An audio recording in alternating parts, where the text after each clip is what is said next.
Nah khawatir saya kalau ilmu ini sudah hilang, terus ayat-ayat yang biasa tentang kemanusiaan dikira biasa. Padahal ayat ini super, misalnya nikah. Nikah itu oleh Allah, perempuan yang kita nikahin, itu oleh Allah disebut surga. Saya punya bukti, misalnya gini ayat ya, wala tangkihul musyrikati hatta yu'min, wala amatum mu'minatun khairum min musyrikati walau a'jabatkum. Terusannya ayat, wala tangkihul musyrikina hatta yu'minu, wala abdu mu'minun khairum min musyriki walau a'jabakum. Terusannya ayat, ulaika yad'una ilan nar. Para musyrikah yang ingin kamu nikahi karena mereka non muslim atau kafirah atau musyrikah, itu hanya mengajak kamu masuk neraka. Maksudnya ngajak itu kan bisa saja kamu tertarik perempuan tadi sampai kompromi merubah akidah kamu. Terusannya ayat wallahu yad'u ilal jannah. Harusnya dengan perbandingan kamu jangan menikahi musyrikah. Logika perbandingannya kan wallahu yad'u ila nikahil mu'minah. Saya ulang lagi, harusnya muqabalahnya kan wallahu yad'u ila nikahil mu'minah. Allah mengajak kamu supaya menikahi mu'minah. Tapi kata mukminah sama Allah diganti wallahu yad'u ilal jannah. Allah mengajak kamu masuk surga. Ila nikahil mu'minah. Artinya gini, setiap kamu hubungan intim sama istri kamu itu adalah menjadi kamu tidak zina. Jadi kalau kamu tidak zina, barokahnya istri kamu ini penopang kamu masuk surga. Makanya Rasulullah pernah ditanya, ibadah itu apa saja? Nabi secara ringan diantara jawabannya, wa fi buti ahadikum shadaqah. Sudah kamu ngumpuli istri kamu itu ya ibadah. Terus kata sahabat-sahabat, ya Rasulullah ayati ahaduna syahwatahu wa walahu ajrun. Yang benar saja Rasulullah, masa urusan gitu dapat pahala gitu. Nabi jawabannya ya enteng, alai salawa du'aha fi haramin aka'ana alai wisrun. Kalau dia salah yang dikeloni kan ya dosa. Berarti kalau ngeloni yang benar juga pahala. Berarti istri kamu itu jannah surga. Cuma jannah yang agak aneh karena rewel itu agak aneh. Jadi itu jannah yang agak aneh. Maka supaya jannah ini tidak aneh, kata Rasulullah itu cara bersuami istri itu kata Rasulullah halla jariyatan tula ibuka wa tula ibuka. Sebagian riwayat halla jariyatan tudhahikuha wa tudhahikuka. Kamu cari perempuan yang gampang guyon, gampang rileks. Mula abah itu rileks, mudhahaka ya rileks. Saya berkali-kali cerita, saya ini termasuk orang yang nggak pernah diskusi penting sama istri saya. Karena takut tegang, biasanya kalau tegang itu yang suaminya kalah. Jadi saya itu nggak pernah diskusi penting. Saya kemarin mau ke Pasuruan ya, mau ke Peloso itu ditanya, mau kemana? Ya nggak tahu. Terus pulangnya kapan? Ya nggak tahu. Wong kok rohan. Ya saya seneng saja. Nggak roh itu artinya kan bodoh. Orang bodoh itu nggak mukallaf, artinya nggak dosa kata saya. Jadi saya ngambil hikmahnya saja. Ditakoi kok jawabannya ora jelas. Ora jelas itu misteri. Memang dunia itu penuh misteri. Pokoknya tak itu. Pokoknya yang kira-kira itu jadi tidak penting. Rasulullah tuh kalau debat sama istrinya ya milih gitu, milih mula abah mudhahaka. Saya punya sekian cerita betapa Rasulullah tuh rileks ngadepin cemburu-cemburunan. Sayyidah Khadijah tentu orang yang super bagi Rasulullah. Sampai ketika adiknya Sayyidah Khadijah, kalau nggak salah namanya itu Halah itu. Kalau datang itu Rasulullah itu menjamu karena mengingatkan suara Khadijah. Kalau muji Khadijah itu sudah langit Rasulullah. Sehingga Aisyah itu cemburu. Bagaimana Anda selalu muji Khadijah? Waqad abdalakallahu khairan minha. Allah mengganti yang lebih cantik ketimbang Khadijah dan lebih muda. Maksudnya Aisyah. Kenapa masih muji yang sudah meninggal? Tua lagi kan. Gantian Sayyidah Fatimah yang tersinggung karena ibunya ditua-tuakan. Itu ketika Fatimah cemburu, mangkelnya sama Sayyidah Aisyah. Mangkel manusiawi loh. Enggak usah kamu jadi Syiah terus benci Aisyah itu. Karena kalau kamu jadi benci Aisyah berarti kamu nganggap Aisyah itu salah. Dan itu efeknya di Rasulullah, berarti Rasulullah milih istri yang salah. Makanya kita ini mazhabnya ahli sunnah. Abu Bakar tidak mal'un. Kenapa tidak mal'un? Kalau kamu bilang Abu Bakar mal'un berarti Rasulullah salah pilih teman. Umar tidak mal'un karena Rasulullah pasti milih teman yang benar. Begitu juga milih istri yang benar. Dalilnya tidak usah jauh-jauh. At-thayyibatu lit-thayyibi. At-yabut thayyib tentu Rasulullah. Berarti istrinya pasti thayyibah. Jadi madhab ahli sunnah dalam madhab sing jelas-jelas min baini farsi wa damil labanan khalisan sa'iwal lisya. Jadi kalau kamu cari logika gampang saja. Nabi itu thayyib, bahkan at-yabut thayyib. Padahal Kata Allah at-thayyibatu lit-thayyibin. Ya jelas ya. Jadi ini tidak usah dimasukkan hati tentang konfliknya Aisyah dan Fatimah, itu biasa saja. Yang satu bela ibunya, yang satu bela dirinya. Sebenarnya Aisyah itu nggak niat ngeritik Khadijah, ingin diperhatikan Rasulullah saja. Terus ketika Sayyidah Fatimah matur ya Rasulullah, saya supaya ngalahkan Aisyah itu gimana? Karena ibu saya sudah meninggal, ya memang cantik dia, muda dia. Dan tahu betul orang kalau Nabi itu sangat mencintai Aisyah. Kata Rasulullah, bilang gini saja, tetap hebat ibu saya. Karena ibu saya dapat Rasulullah rondo untuk Joko. Kowe ayu kaya apa, iku untuk dudo. Jadi rileks saja Rasulullah. Akhirnya, ya semenjak itu enggak ngeritik lagi, bahaya ini kalau ngeritik. Khadijah itu kan sudah umur 40 tahun. Janda dapat Joko. Aisyah perawan untuk dudo. Keren mana? Keren Khadijah. Jadi tidak semua masalah itu Nabi itu menyelesaikan cara ekstrim. Nabi itu biasa mula apa? Santai rileks. Nah, kalau para mbak-mbak ini ingin jadi surga yang enggak aneh, syaratnya jangan rewel, karena di surga itu enggak boleh ada orang rewel. Tapi kalau enggak rewel sementara suami kamu enggak bener, ini namanya goblok. Maka kata Mbak Mun kalau ngijazahi santri-santrinya, "Cung bojomu kudu rewel, enggak ngono fakir," kata Mbak Mun.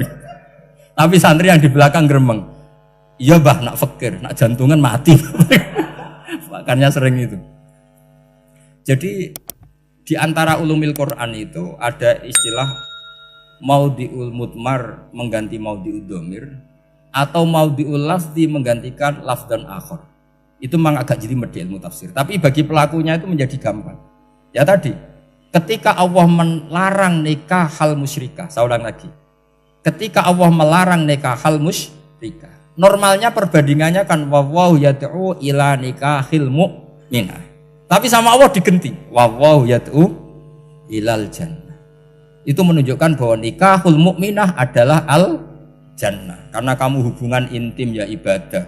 Diwamuk kowe sabar ya ibadah. Nafaqah ya ibadah. Neng-nengan gejatan senjata juga ibadah. Seru Bang, neng-nengan itu seru. Karena memang di antara sistem tubuh kita itu butuh masa-masa jeda. Itu mari cerdas. Karena tubuh kita ini tidak hanya butuh seneng, tapi juga butuh susah. Susah itu melahirkan kearifan.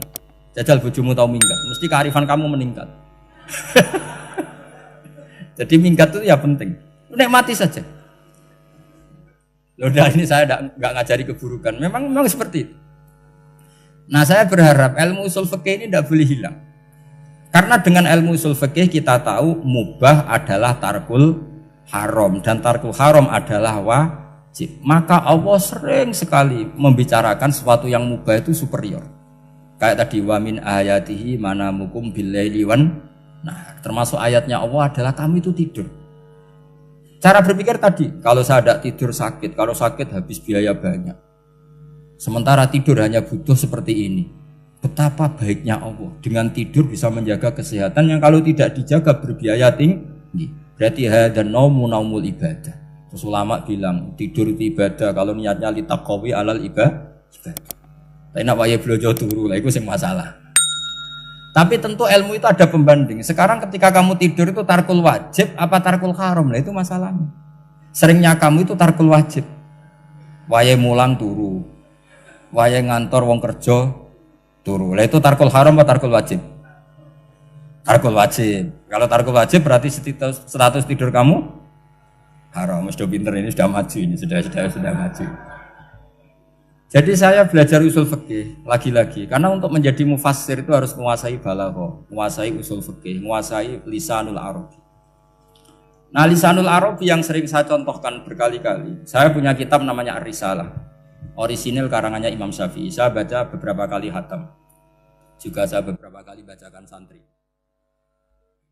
Itu kalau memaknai Quran secara lisanul arabi itu gampang sekali. Gampang sekali. Ketika Imam Syafi'i mengatakan kamu boleh tayamum ketika bepergian dan saat bepergian itu tidak menemukan air. Syaratnya kamu tolabul ma', cari-cari dulu. Ketika ditanya sama ashabus Syafi'i, kenapa harus cari-cari dulu? Jawabannya enteng. Li'anna Allah ta'ala yaqul falam tajidu ma'an wa la yuqalu liman lam yatlub lam yajid. Karena Allah ngendikan kemudian kamu tidak menemukan air. Di mana-mana tidak menemukan setelah mencari. Kalau belum mencari namanya tidak tahu. Jadi dari kata falam tajidumaan kemudian kamu tidak menemukan. Tidak menemukan berarti apa? Setelah mencari. Sehingga beliau mensyaratkan dicari-cari dulu, baru berkesimpulan tidak menemukan. Nah setelah tidak menemukan kamu baru boleh tayang. Segampang itu ilmu usul fikih di depan Imam Syafi'i. Ulumul Quran dianalisis dengan usul fikih. Ketika ditanya, kenapa Anda mensyaratkan nikah itu pakai wali? Ayatnya apa? Kalau hadisnya jelas, la nikaha illa biwaliyin mursyidin. Ayatnya apa? Imam Syafi'i secara enteng baca ayat fala ta'duluhunna ayyankihna azwajahunna idza tarawdu bainahum bil ma'ruf. Jika wanita yang kamu waleni, saya ulang lagi, jika perempuan yang kamu walikan, misalnya kamu punya anak yang umur 20 tahun ingin nikah sama seseorang. Seseorang ini layak. Ya misalnya kiai ya apal alfiyah. Tadi kata Mbah Mus itu muridnya Mbah Khalil itu alfiyah diwolak-walik apa? Saking seringnya belajar alfiyah kata beliau sampai santri apal alfiyah wolak-walik tapi ora roh carane jamak kosor. Karena dulu pondoknya mau pondok nahwu. Jadi kayak di nglirap itu. Tonggone nganti apal fa'ala yaf'ulu fa'lan. Cinone wis apal saking bedino itu ujiane ra selawatan fa'ala yaf'ulu fa'lan wa ma fa'lan wa fa'ilun. Jadi pondok ya macam-macam. Itu saya tadi sampai mana itu? Tentang apa? Wali. Apa wali nikah tadi? Di bab fikih, saya ulang lagi di bab fikih. Itu kata Allah, jika perempuan yang kamu walikan itu ingin nikah, fala ta'duluhunna, jangan kamu larang. Kata Imam Syafi'i, kalau seorang wali tidak punya hak mewalikan, maka larangan jangan menghalangi itu tidak ada gunanya. Misalnya gini, Zaid itu tidak punya utang saya ulang lagi, Zaid tidak punya utang saya. Memang ini ilmu logika, Zaid tidak punya utang saya. Terus sampean bilang ke saya gini, Gus Bah, Zaid ojo tagih. Itu omongannya wong aneh apa enggak? Aneh kan? Tapi kalau Zaid punya utang saya 1 juta, terus kamu menasihati saya, Gus Zaid ojo tagih. Benar apa enggak? Wali itu punya hak melarang. Saya ulang lagi, wali berarti punya hak melarang putrinya tidak nikah. Sehingga diperintahkan Allah, kamu jangan pernah melarang. Berarti punya hak melarang. Kayak tadi, Gus ojo tagih, berarti aku dia hak nagih. Misalnya otoritas bandara ATR, pesawat Boeing sekian-sekian Lion, bolehkan landing di sini. Karena operatornya punya hak melarang. Juga punya hak mengizinkan. Tapi kalau orang lain kamu bilangin, pesawat Lion nggak boleh landing di Semarang. Orang lain yang nggak terkait dengan otoritas itu, aneh nggak omongan itu? Aneh. Kalau wali dilarang menghalangi perempuan ingin nikah harus memberi izin maksudnya, maka berarti wali punya hak menikahkan. Paham yang saya maksud? Makanya Imam Syafi'i mensyaratkan seorang perempuan yang nikah harus pakai wali. Jadi segampang itu. Kitab Ar-Risalah menerangkan ulumul Quran. Dan dalam banyak hal ulama dulu itu, makanya saya tadi berjanji, karena Quran itu bisa kamu baca fase, kamu dengerin suara enak ya enak, kamu dengerin logika yang enak ya enak. Jangan sampai kamu udah dua-duanya. Suaranya sudah ada enak, logikanya enggak enak, itu kacau namanya.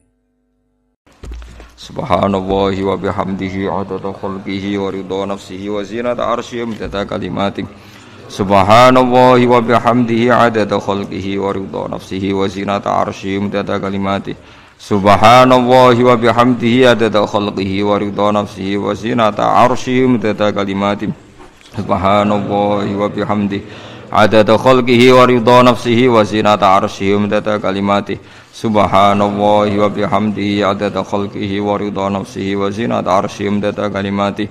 Subhanallahi wa bihamdihi adada khalqihi wa ridha nafsihi wa zinata arsyihi midada kalimatihi.